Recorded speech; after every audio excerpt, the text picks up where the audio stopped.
As we push into fall harvest season, George Baird with the American Society of Farm Managers and Rural Appraisers joins us now with the latest from his region. George, always a pleasure. And as I mentioned to you in break, already watching those combines rolling here in parts of Tennessee. So let's talk harvest and how the progress is going.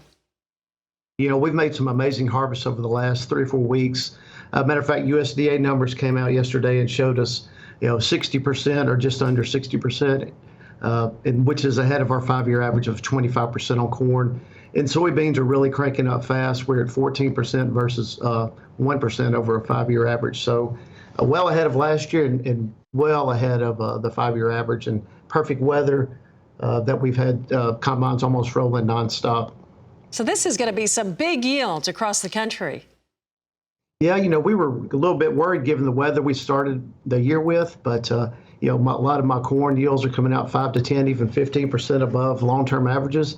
In soybeans, I'm seeing some 10 to 15 easy, with a few areas, pushing 20, 25% above their 5 or 6 year, 7-year average yields. So a lot of crops ready to come out, but I do think we have basically 2 bean crops, or we have some later beans that we'll see how those hold up as well.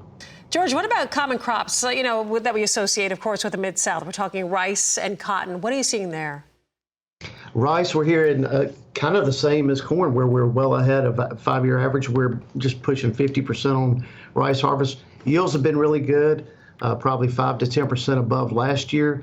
We're seeing a little bit of quality disparity between certain micro areas, microclimates where weather hits you a little bit harder, but those are looking really good.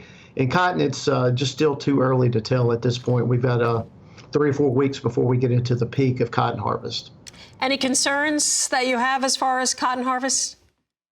Yeah, we got a great crop sitting there. We just have to get it out. Given the forecast for above average hurricane season, and we've kind of seen below average to date, and we still haven't hit the peak of hurricane season. That's going to be our biggest challenge, is getting this crop out before any major weather events push through and push up through the Gulf Coast and stall out. Not much we can do about it, but we can plan appropriately and try to get the crop out.